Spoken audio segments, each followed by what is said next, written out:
All right, panel, a hidden challenger this time and an international story. Gordon, would you start us a 2-minute game? The audience recognized this person, apparently. Are you in the field of entertainment? Yes.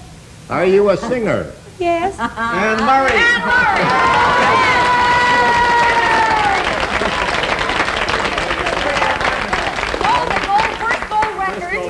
Gold record, that's right, Anna. That's by Canadian performer. All right, you'll have to split honors with the rest of the panel. That's right on the nose. We're delighted to have Anne Murray with us, of course, and we look forward to chatting with her.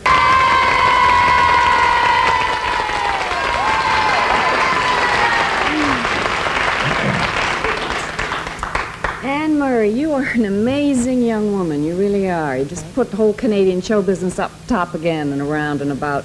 I was watching you the other night on the Glenn Campbell show, and I thought you had the presence of a performer, a kind of ineffable thing of somebody who has arrived. Now, we know you've arrived here, and of course your gold record sales in the States, you mean you've arrived on the charts there, but there was something more in the dimension of your performance. Here you were on a Starz show, well-established, and you took your presence beside him, and there was a feeling about you, it was a still and a quiet, and I thought, does this girl, does she ever feel fear? And then again, it started me something else. I thought, is fear part of ambition, tremendous ambition? So then I think maybe, are you really ambitious? That's a very good question. I don't think I am ambitious to the extent that you mean. Mm-hmm. Standing beside Glenn Campbell does not make me nervous. Television is no different in the United States of America than it is here. They were terribly taken aback by my performance on the very first show I did. They said, you're a natural. And I said, you must remember, I've been doing television for 3 or 4 years. But that doesn't matter to them because that was in Canada. I am a new performer. I'm a discovery. I've been discovered 10 times. But then you really don't, you still have not answered really, do you really see yourself as being an ambitious person or just a person who's enjoying their talent and seeing where it's going to take them and may life be also pleasant? I think that's the way I feel. I try not to think about any kind of success, really. That's probably the secret to it, not to think about it, eh? Another thing, every step you've made has been the right one. Do you have good advisors? I think that maybe my head's screwed on. Mm-hmm. Screwed on? Yeah. You don't need those advisors? No, I do need people to advise me because I can't make the decisions completely on my own. But I think it also has a lot to do with having your feet planted on the ground and thinking real. Mm-hmm. Okay. Here. Tell me about the gold record, Anne. I've never found this out. Is it really made of gold? Yes, it is. Is it solid gold or just gold-plated? Well, it's about $2,000 worth. I don't know. Well, at $35 an ounce, yeah, it must be solid gold. Yeah, you can actually play it. You can play the gold record? So they tell me now. You can also melt it down if you get started. All right, we have heard many stories of the lecherous producers in Hollywood. Did you run into any of those guys? No, I've yet to run into a lecherous producer anywhere. What a shame. I lead a really dull life. It doesn't sound terribly dull to those of us who know. Not very dull. Are you wearing shoes? Oh, yes. Yes, well, how did that barefoot legend get started?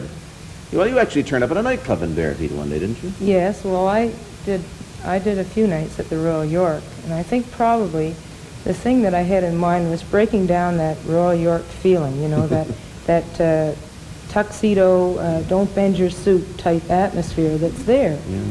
Yeah. And yet the thing reversed because I got letters from people saying, well, how come I got to wear a tuxedo and you can go on your bare feet, and this sort of thing. But I think it did break down the barrier that was there, and they were having a good time. A lot of people don't like working nightclubs because you're competing with waitresses, food, and booze, and the booze produces drunks. Did you have much trouble that way? How was it after concert work? I don't think that women get heckled, if that's what you mean. The men may get drunk, but they don't give you any real problem. And you wouldn't have the trouble that some performers have with people talking during your act. I would guess you'd have them pretty quiet. I guess probably I'm a little bit spoiled by Canadian audiences. They listen. What is a gold record? Gordon should ask this question, but we're giving him a little time off. A million sale. What does that amount to in royalties for you? I don't really know, Pierre. How much do you get a record? You must know that. 10 No, cents? I really You don't know how much No. money you make. Okay, Gordon, you take over. I'm on my depth in this kind of questioning. Well, Ann, in that particular direction, the last one to make it big here that I knew personally anyhow was Bob Goulet. And Bob told me that he was being picked at and nibbled at by many managers and agents and junior agents and so on. Are you running up against that problem? No, I think I had more time to really, you see, what happened to him, he moved to the States, as Yeah. you know, and then it happened. And I think by staying here and sort of thinking it over very coolly, you see, managers and agents in the States, they got to have you right away. And I got calls for months from people who says, but now is the time. And I said, leave me alone, you know. When the right person comes along, I'll get in touch with them. But I think what happens is if you get into that environment and you're into that racy thing that you kind of say, okay, I'll go with this one, I'll sign. You know. Yeah, that they kind of eat you up a little. Now, I That's want to right. read a quote, because this quote has bothered me. I knew you'd get to that. Yeah, well, it's here. It's by Patrick Scott in the Toronto Star, stating after your appearance on the Glenn Campbell Show, and here is the quote, hooks around it, "They are real people in Hollywood, not like the phonies in Toronto. I've had to deal with so many phonies around the CBC in Toronto, I guess I just assumed they'd be twice as phony in Hollywood, but they are not." Is this an accurate quote? No. No. It is not an accurate quote. I said that when I came up here to do, I don't remember what it was, the word CBC was never mentioned, I might add. I said that I ran into a couple of phonies. I didn't say where, could have been on Yonge Street.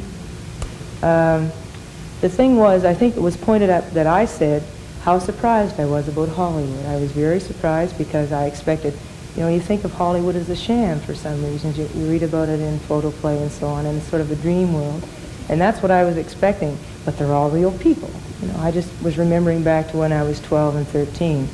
And I was a little bit surprised about that, and I think that was pointed up, and the other thing, so they were compared. But it depends on how you write things, how they come out. It does indeed. We are all writers, and we know about that. Yeah. But this is the 14th year of Front Page Challenge, and Mr. Scott has not chosen to acknowledge that we admit that we're on the air. So perhaps now... He likes me, so He likes you, so he's... Okay, thank you very much.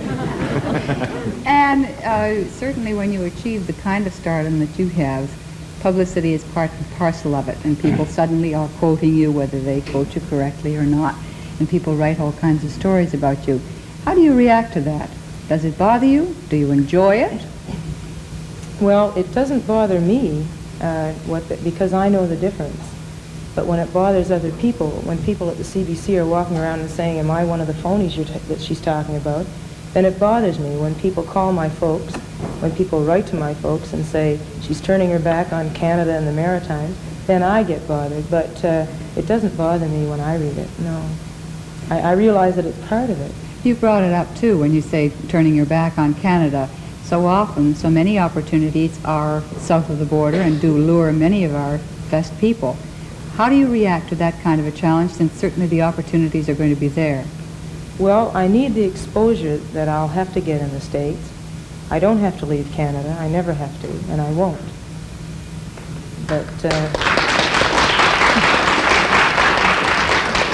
But as you say, it is a challenge. You know, I've said that before, and I've changed my mind. I said I wouldn't leave the Maritimes, but that's human nature, I guess. What sort of things do you hope are ahead for you? What sort of things do you really want to do, want to achieve? I want to build a house in Indian Harbor, and that's all. Got anybody picked to share the house with? No, I just want to get away for a while. I'd like to have a place where I can retreat. But as far as show business ambitions, I have none. If suddenly the career were gone tomorrow for, any one of a number of reasons, what would you do?